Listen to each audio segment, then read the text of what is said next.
This is a good sized English portable desk or writing slope, as they're quite often referred to today. And the top is veneered in rosewood, as is the front, which is faded. But the parts that you don't see as much are mahogany or perhaps a very close walnut.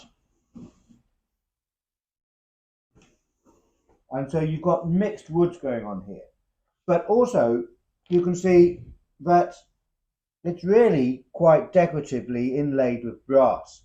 So you've got brass edging, the colour of which has faded, the gilt protective lacquer has worn in places. You've got these circular enclosed stars to the corners. You've got these dots all the way around. You've got a brass inlaid line.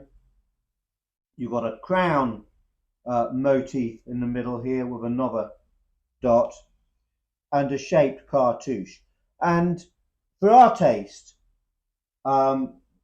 this variation in colour to the brass is wonderful. It's not everybody's taste. Some people would shine it up, remove all of the gilt lacquer.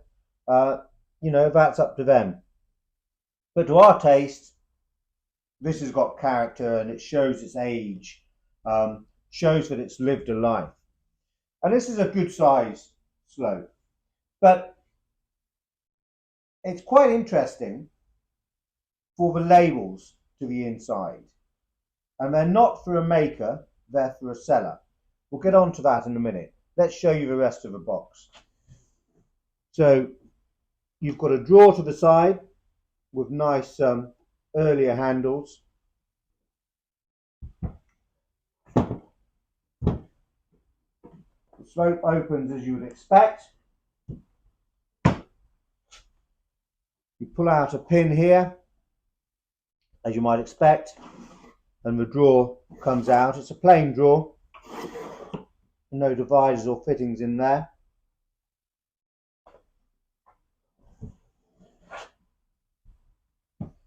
We've got our work surface, which has got a sort of a petrol blue velvet, which is likely to be original, I would suggest.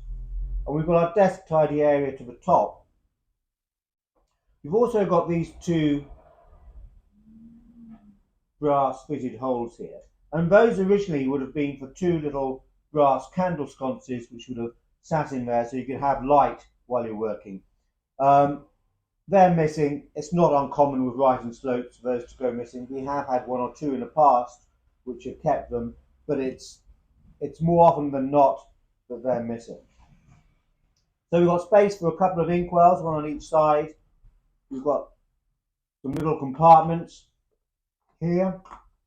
You can put some pens on top here and lift that up, and we've got the keys for it. Now the lock is a Thompson patent, which is 1808 in date, 29th of December 1808 he took out his patent.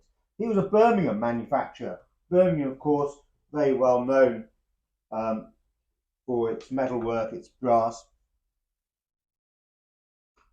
And he was a good locksmith. They were good locks. You see them on a number of different boxes. We've had them before on Thomas Handford boxes. As you can see, as you turn the key, you've also got a pin, a locating pin, which rises up, and you've got these two teeth which are cut at a right angle, which come up and across.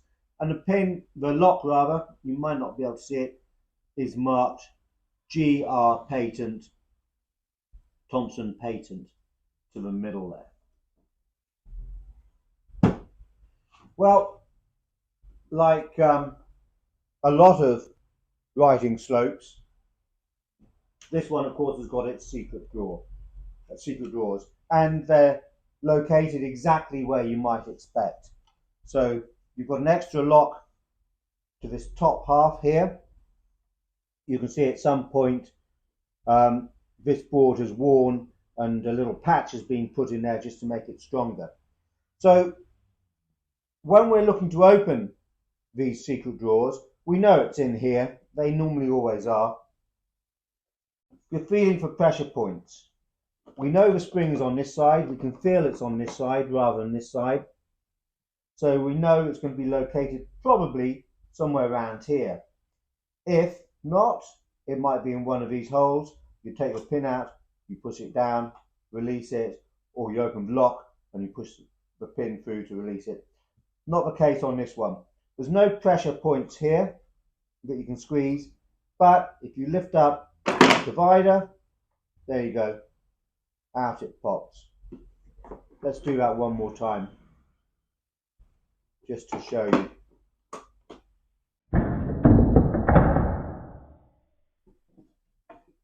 So if we take out our fascia board, we can see it's cut to fit a corresponding cut here.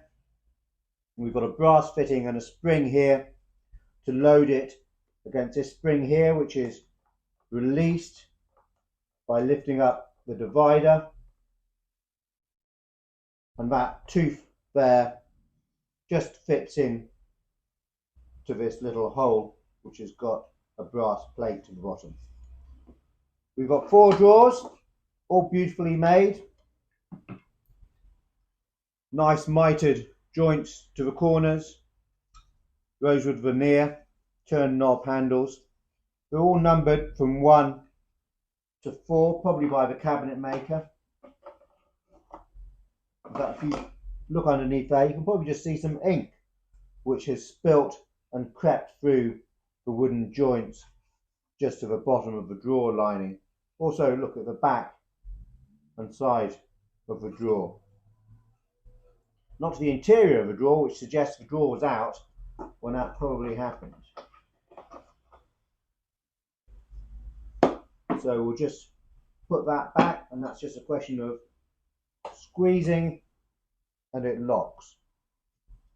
So we've got one label here, and that's for a gentleman called Mattress, John Mattress.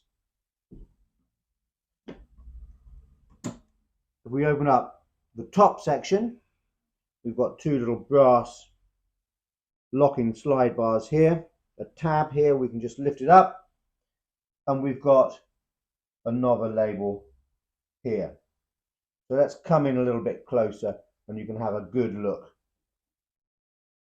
at that. So we can see that it says Mattress, ladies and gentlemen's hair cutter, dealer in British and foreign perfumery, 85 Fleet Street, adjoining St Bride's Avenue. A large selection of ladies and gentlemen's dressing cases, combs, brushes, and every article necessary for the toilet in great variety. So there we have it. Mattress was not a box maker, a cabinet maker.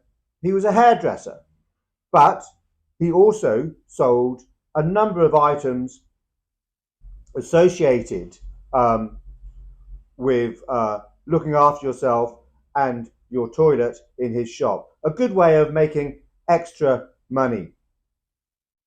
And you can imagine that it's a short step from, and a natural step for a hairdresser to be selling perfumes, and then from selling perfumes, also selling combs and brushes, and then dressing cases to contain your perfumes and your brushes and whatever else you might need for the toilet.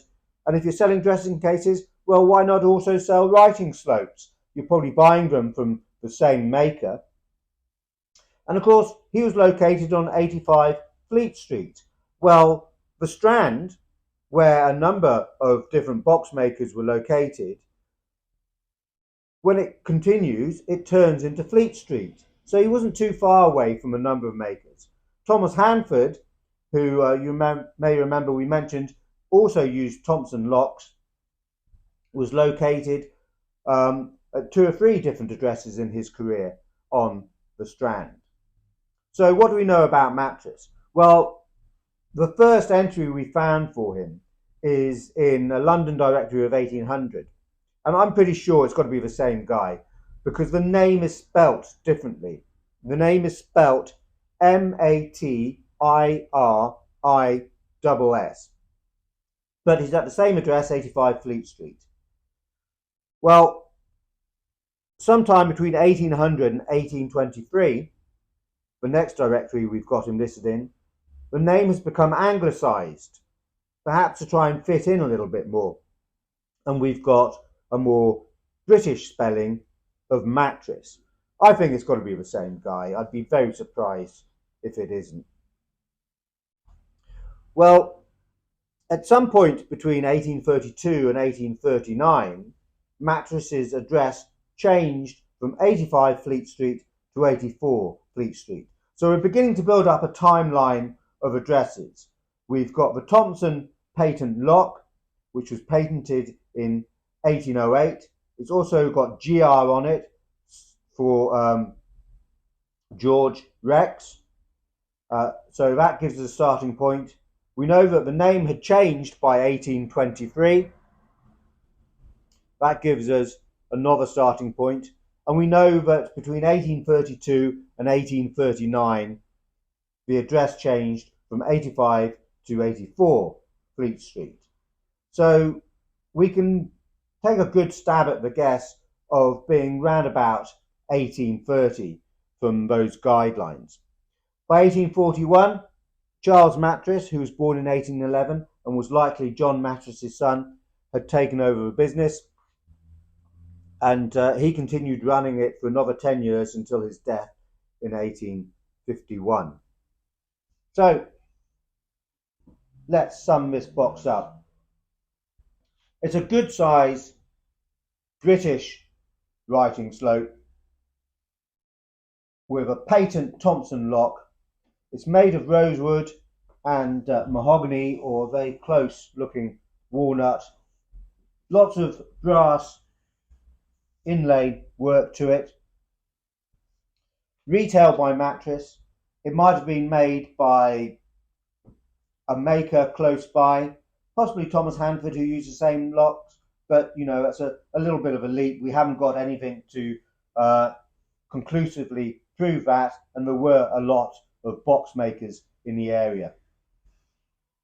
And just a really nice box, interesting for the label on it being through a hairdresser rather than a box maker. British, round about 1830. Great box.